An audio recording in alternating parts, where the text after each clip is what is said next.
Hey, this is Super Saiyan Ryu, and today we're going to be discussing a topic that's more along the lines of an analysis and a debate topic. Um, so if you're not into that, of course, feel free to move on to another video. However, if you are, I'll get right into it. This topic is the evolution of speed in the Dragon Ball series. I'm going to talk about just how fast the characters are now and how fast they have been based on feats and scaling.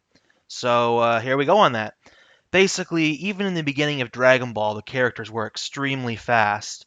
We know that even Kid Goku, before he trains with Master Roshi, he was able to actually fall down a ravine which was at least hundreds of meters going downwards while he was racing Krillin because Krillin had cut the bridge. So basically, Goku falls down this ravine, which is easily hundreds of meters going downwards into a river, and Krillin's still running forward, yet Goku is able to go back up from the ravine and catch up to Krillin within seconds. Now, this would likely be around supersonic levels of speed, so around sound speed. Also, we have other characters that are extremely low tier in Dragon Ball, such as Hercule, who can even react to missiles being launched at him, which are also around supersonic in speed. So we know that Dragon Ball characters, even the lowest of fighters who have any sort of, fighting experience in the series, they're easily supersonic. And this would correlate to people with a power level of around 10 for people who want an example of power levels.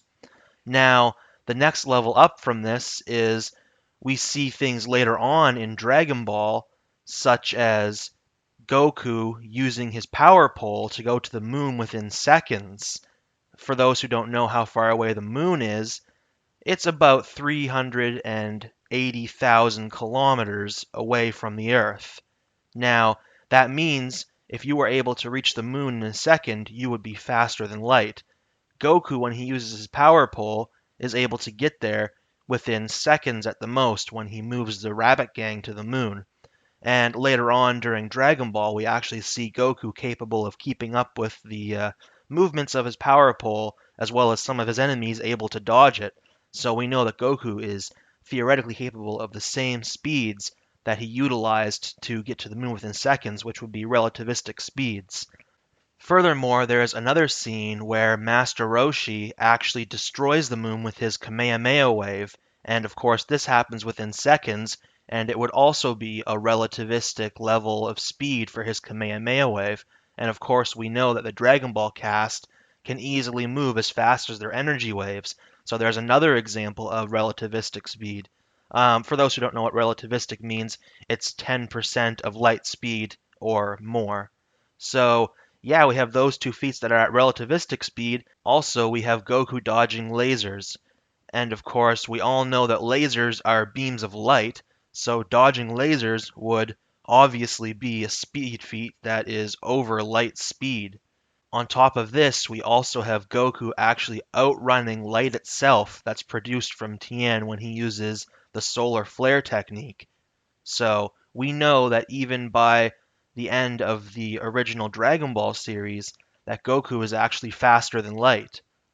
So we already have, even before Dragon Ball Z starts, the characters being faster than light itself, which is pretty impressive. And then, of course, as you move up into the series, they only get faster from there. The next feat that I'll discuss is a huge leap, in fact. When Goku goes to Namek is when we get the next real quantifiable upgrade to their speed. Now, the next big speed feat comes while Goku's on his way to Namek. He's actually tethered to a line outside of his spaceship. While he's tethered to that line, meteorites start coming in, and he's capable of reacting to them and dodging them. Now, this is important because since the ship is moving at an extremely fast speed, and Goku's capable of still dodging the meteorites while he's moving towards them at that speed, it shows that his ability to react and move is above those speeds. Also, in the same scene, Goku's trying to actually escape a giant star that the ship is headed towards, and he's able to shoot his Kamehameha wave faster than the ship is moving and overpower the gravitational pull of the star to actually move the ship away from the star. And we actually see on the radar that Goku, when he uses his Kamehameha, causes the ship to move much faster than it was when it was simply traveling by itself. So we know again there that Goku's Kamehameha was faster than the actual ship that was moving in space. Now, just how fast was the ship that was moving? Well, he was going to Namek from Earth, and we know that Namek and Earth are actually in two different sections of the universe in the Dragon Ball series. We know this for two reasons. Number one, we know it because King Kai states that Namek is not in his area or quadrant. And number two, we know it because on the actual maps that Akira Toriyama himself drew, it shows that Earth and Namek are in two separate quarters of the universe. So this ship is literally traveling over a quarter of the universe's distance in 6 days. Now, the math for that I'll put on the screen, but basically it boils down to the ship moving at over 1.4 trillion times the speed of light, and Goku shows that he's capable of reacting and moving at those speeds on his way to Namek. So we know by the time he lands on Namek, he should be over 1.4 trillion times the speed of light in his combat speed. Furthermore, this is supported by the fact that Goku is capable of increasing his power, attacking his enemies, and putting it back to a suppressed state faster than the Scouters can pick up. Now, this is important because the Scouters are capable of transmitting and receiving messages over intergalactic distances within seconds. This is seen when Raditz transmits the messages from Earth about the Dragon Balls to Nappa and Vegeta and states that they've received those messages within seconds of those statements being made by Goku and Piccolo about the Dragon Balls. So we know Scouters can pick up things that are so fast they can travel intergalactic distances in seconds. Also, we know that even today's computers can process quadrillions of calculations in a single second, and the Scouters would be far more advanced because the technology that they have there in the Dragon Ball universe is far more advanced than our own. So there's another reason why we can substantiate Goku being trillions of times the speed of light. It's not only shown from him literally moving as fast as the spaceship can and using a Kamehameha faster than the spaceship, but also we have the fact that he's able to move and increase his power so quickly that the Scouters, which can easily send and receive information at speeds that are easily equaling trillions of times the speed of light. And furthermore, we also have a statement a little later on that Goku and Frieza, when they're fighting, are moving so quickly that King Kai can't actually keep track of their movements. And this again is important because King Kai is capable of finding, tracking, and communicating with people and watching that kind of stuff. The spaceships. He's capable of doing that throughout the entire universe with ease, yet he can't find or watch Goku and Frieza while they fight at a certain point.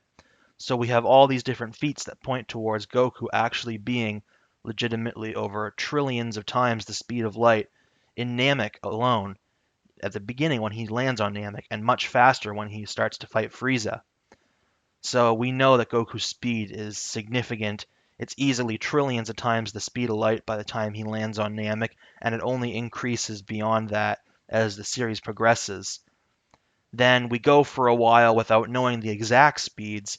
However, we do have another point where we have some new speed feats, and that's in Dragon Ball Super. Now, these are some really impressive speed feats here. Just crazy, crazy speed feats. We have things like Super Saiyan God Goku and Beerus. When they're fighting, their attacks are actually sent throughout the entire universe, and they go into other dimensions such as Otherworld and even the Kaioshin realm within an instant when they launch their attacks. We've seen it with the shockwaves and even the energy blasts reach that far out.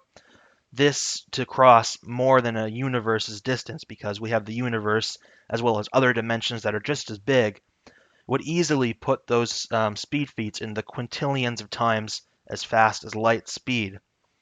And the thing is, this isn't even the end of their speed feats, because if we go a little further into Super, when Goku actually uses his Super Saiyan Blue with Kaioken times 10, he's capable of actually moving so fast that he can move while time is stopped during Hit's time leap ability. Now, to be able to move without any time passing actually equates to instant or infinite speed.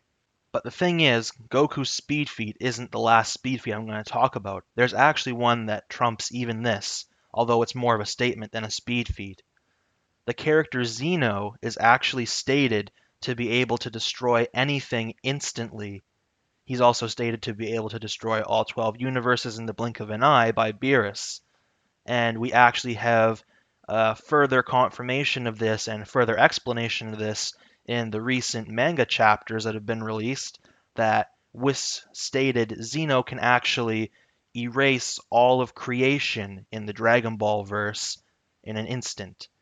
This means that Zeno is capable of instantly erasing the entire Dragon Ball multiverse, which consists of 12 universes, and even just Universe 7 alone has an entire multiverse worth of alternate timelines in it. So Zeno is literally instantly erasing multiverses. That kind of speed is just unprecedented. So yeah, to break it down for you guys, in the beginning of Dragon Ball, the very beginning, they're already pretty much supersonic. By the end of Dragon Ball, they're faster than light.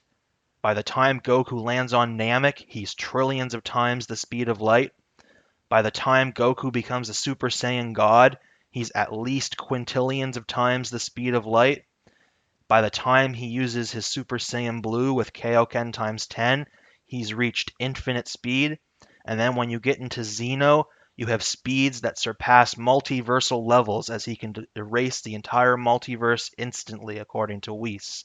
And of course, Whis is a credible source because we know that he knows well about all the universes and alternate timelines and has been around for hundreds of millions of years at least.